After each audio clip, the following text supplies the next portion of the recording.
Hey, what's up, everybody? It's just Charleston, and welcome you guys to another episode of the Dreamerspro Show, where we cover everything from sports, hot topics, classic debates, entertainment, and we give you guys a fresh perspective on things and how we see them. And today we have a bit of a report that we want to get into, and I got a lot of things that I want to say about this particular topic here, so you don't want to miss anything. But before we do that, make sure you like the video if you haven't already, and subscribe to the channel. Anyway, let me get into this topic here. Now, we recently did a video on our show, right, where we talked about Kawhi Leonard's refusal to join LeBron James and the Lakers. And it was something that Kevin Durant alluded to in the past. Kevin Durant basically said that the environment surrounding LeBron could be quite toxic, especially for players. For whatever reason, players that play with LeBron as teammates, somehow, some way, their legacies just end up being tarnished along the way. I don't know what it is. For example, if you take a person like Michael Jordan,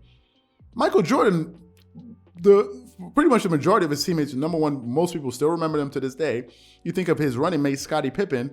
He's considered to be one of the greatest players of all time, one of the top 50 players of all time. Even after all of the off-the-court feuds that they have, Scottie Pippen as a basketball player still walked away with his legacy intact.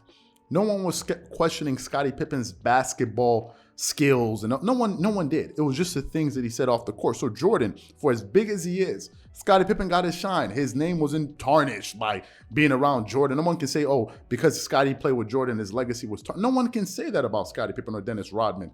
But with LeBron, you can just go through the list. You can just go through the list of players that have just had their legacies torn apart one after the other. I mean, look at Andre Drummond. Last season, he was supposed to be the second coming of Kareem Abdul-Jabbar. At the end of the season, where was he at? He was gone, right? I mean, everything seems to somehow, some way end up coming back to the situation in which we have players' legacies being tarnished. And the latest example we have of this is Russell Westbrook. Before Russell Westbrook stepped foot on that Lakers court, he was, the king of Mr. Triple Doubles. Now they're just like, man, Laker fans are like, bro, when are you booking your flight, man? We're like, what airport are you going to, man? We can, I drive Uber. I can take you to the airport. Laker fans can't, they just can't stand. And what's happening right now is this: as Russell Westbrook's legacy is being tarnished, people are LeBron's kind of just escaping through. So we recently got a report that pointed to this exact point I've been trying to make, which is some players are actually trying to avoid this guy because of the drama that comes with him. So there's a report that we got from sportsrush.com, which basically pointed to a potential Laker trade that could have happened that was ultimately quelched, that didn't happen because this player just wanted no parts of it. So let me get into this article here. Basically, the article starts off talking about the refusal of Jerami Grant wanting to join the Lakers. Essentially starts off with this: this team may be considered the biggest contender from the West before this season, but there's no point in remembering that now. The reality of the situation now is the team would be lucky to acquire a seeding high enough to avoid the play-in, and while the play-in tournament is the likely scenario for this team, missing the playoffs completely could well as be a possibility as well. He continues on.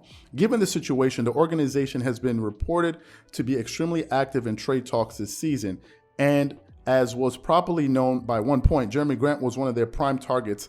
And why not? The player has the perfect skill set for this team. He is a near elite defender whenever his team needs him to be, and has shown during his time with the Nuggets. And on offense, he has the affinity to hit some major shots for his team. After reading all of that, you must be asking, well, what's the holdup then? Allow us to break everything down. Many would probably expect the reason to be that the Lakers are in complete shambles and any outside player doesn't want to be involved in their mess. But the thing is, Jerami Grant left the Nuggets right after they made the conference finals to join the Pistons, who were unequivocally the worst team in the league at that time. So no, the lack of winning is not the problem. It turns out the problem is that he just didn't want to play with LeBron. I actually heard the Lakers pass on Jerami Grant. He doesn't want to play territory role behind LeBron or AD. I think this makes sense from two standpoints. The first standpoint is this: from a basketball standpoint, it seems as if this guy doesn't want to turn himself into like some type of spot-up shooter that will have the entire pressure of the world on him to make shots. If the Lakers were to acquire Jerami Grant, he would be expected to make every single shot that he takes, given the stakes. The Lakers are trying to salvage their season. They're currently like a 500 ball club or below 500. So you bring a guy in like this, he's going to feel the pressure of the world like an avalanche on top of his shoulders, right? That would be the first thing. And the second reason I think is related to the first one, which is his reputation. If the Lakers would acquire Jerami Grant and he doesn't perform well, not only would it have a negative effect on his reputation, I think it could potentially hurt his future earnings. If he goes there and underperforms in the second half of the season, the lasting memory a lot of GMs are going to have of him is the most recent memory of him being on the Lakers and not performing well. And I'm sure he's saying to himself, why would I put myself in a situation in which I'm going to go join this team that, is having all of these issues just to put myself under the spotlight, for me to come in there and be viewed as some type of savior because, yes, the Lakers have made this move and this is the guy that we needed to really help us, steer the ship in the right direction. And if things don't work out, I totally end up messing up my entire, messing up my reputation. I just think that Jerami Grant saw that and said to himself, it's just not worth it. It's just not worth him risking tarnishing his legacy and ultimately probably hurting his future potential earning if he played with the Lakers. I mean, that's something that I'm sure that he thought about. Now, some people can say, well, he's missing out on an opportunity to win an NBA championship. Are the Lakers title contenders as we currently speak right now? Are they? Really? Are they? And even if they were, are they the only team that's competing for a title? You have teams out there that are also competing, like, the Miami Heat, the Milwaukee Bucks, the Golden State Warriors, the Suns, and even the Chicago Bulls, right? He could join any one of those teams. So why would he put himself in a situation where he could end up being the scapegoat? As I said, we are currently in the process of watching Russell Westbrook's legacy get tarnished. Essentially what has happened is this. The two major scapegoats for the Lakers this season are who? Head coach Frank Vogel and Russell Westbrook. It went from being title contenders, LeBron telling everybody to stop doubting him, yeah, we're old, and blah, blah, blah. It went from that to now the storyline is LeBron in year 19 could lead the league in scoring. That's the whole storyline. So LeBron somehow, some way, walks out of this season unscathed. He comes out as, I ended up having the scoring title at year 19, and meanwhile, I was playing with guys that couldn't help me win basketball games. That is exactly what's going to. Now the focus is on his scoring title. No one is talking about the fact that the Lakers are a 500 ball club. No one is focused on that anymore. Now it's, okay, let's look at his individual accomplishments. And I told Laker fans this. I told you guys this before. LeBron is about LeBron. He is not about the Lakers. He is about LeBron. The last great Laker player that actually gave a damn about that Laker franchise was the late and great Kobe Bryant. He actually bled purple and gold. He took it seriously. I said LeBron looked at the Lakers organization as a stepping stool. It was a means to an end. That's all it was. He wasn't bleeding purple and gold and all of that stuff. That's why when he first came to LA, Laker fans were looking at him side like, okay, yeah, you're here. What are you doing? Like, okay, what are you going to do for us? Right? Because that team is used to winning. And he was looking at them like, I'm LeBron. And they were looking at him like, who cares? Like, who cares if you're LeBron? What are you going to do for us? Are we going to be winning some championships or not? That's how Laker fans were looking at him. So I've always said this, and it was clear as day. That was the reason he made that. It wasn't because, I love the Lakers. No, it had nothing to do with that. Somebody asked me the other day, or was it just yesterday, left a comment on the channel.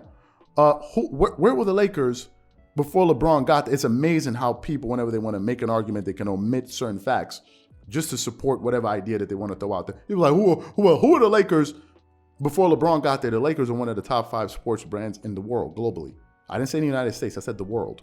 I didn't say the United States, I said the world. There's no sports team you can mention globally and that has a bigger name, or the Lakers don't have just as big as a name at that sport. You can mention Manchester United, Arsenal, you can mention the Dallas Cowboys, the New York Yankees. The Lakers are right there, the New York, they're right there in that echelon of teams. That's why if we're talking about brands. Who they were before he got there? They were a team that had 15 championship banners.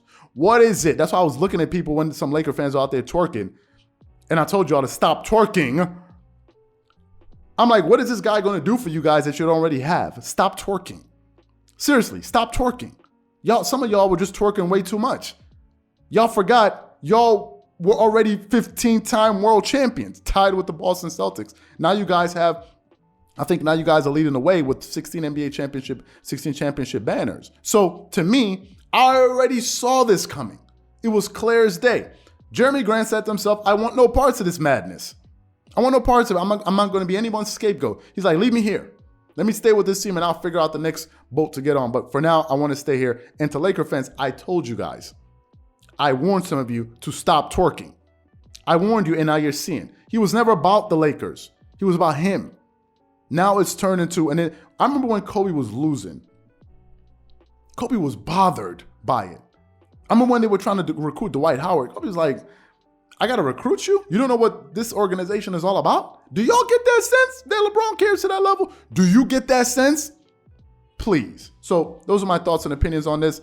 Whatever you guys think, please leave your thoughts and comments. I know I went off on a tangent at the end, but people were acting like as if the Lakers are not the Cavs. No disrespect to the Cleveland Cavaliers. The Lakers are not the Cavs. And I'm not like a Laker fan, but we got to call it like it is. They're not the Cavs. He wasn't coming to save the day. He was not. You stare up in the rafters and you'll see what they already accomplished. So I just felt like I had to say that. Whatever you guys think, please leave your thoughts and comments in the comment section below. Again, if you enjoyed the video, be sure to make sure you go ahead and hit the like button, hit the subscribe button, and hit the notification bell. Cav fans, I wasn't taking a shot at you. I just said that respectfully. Catch you guys on the next episode.